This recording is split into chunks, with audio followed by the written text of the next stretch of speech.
அண்மையில் கைபேசி வீடியோ அழைப்பின் போது இளம் பெண்ணிடம் தனது மர்ம உறுப்பை காட்டியும் ஆபாசமாக பேசியும் வைரலான சமூக ஊடக பிரபலம் கைது செய்யப்பட்டுள்ளார். 27 வயது அந்நபர் புதன்கிழமை பிற்பகல் வாக்கில் கைதானதை வங்சாமாஜி போலீஸ் உறுதிப்படுத்தியது. ஒரு மாதத்திற்கு முன்னர் தான் இன்ஸ்டாகிராமில் அப்பெண்ணுடன் அறிமுகமானவரான அவ்வாடவர் மே 17ஆம் தேதி வாட்ஸ்அப் வீடியோ அழைப்பின் போது அச்சேட்டையை புரிந்துள்ளார். இதனால் அதிர்ச்சி அடைந்து போலீசில் அப்பெண் புகார் செய்ய நேற்று முன்தினம் அந்த இன்ஃபுளுன்சர் கைதானார். வாக்குமூலம் பதிவு செய்யப்பட்டதும் போலீஸ் ஜாமீனில் அவர் விடுவிக்கப்பட்டார். பாதிக்கப்பட்ட பெண்ணும் சந்தேக நபரும் ஏற்கனவே சந்தித்து பேசியிருப்பதும் தொடக்கக்கட்ட விசாரணையில் தெரிய வந்துள்ளது. முழு விசாரணை நிறைவடைந்ததும் அதன் அறிக்கை மேல் நடவடிக்கைக்காக சட்டத்துறை அலுவலகத்திடம் ஒப்படைக்கப்படும் என போலீஸ் கூறியது.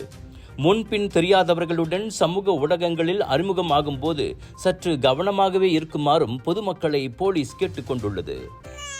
சுவாச பிரச்சனை, சளி, இருமலுக்கு உகந்த தீர்வு சைலஜா பேபி ஹெர்பல் கிரீம். துளசி, கரிஞ்சீரகம், கிராம்பு போன்ற மூலிகைகளால் கொண்டு தயாரிக்கப்பட்டுள்ள சைலஜா பேபி ஹெர்பல் கிரீம் உங்கள் குழந்தைக்கு சிறந்த தேர்வு.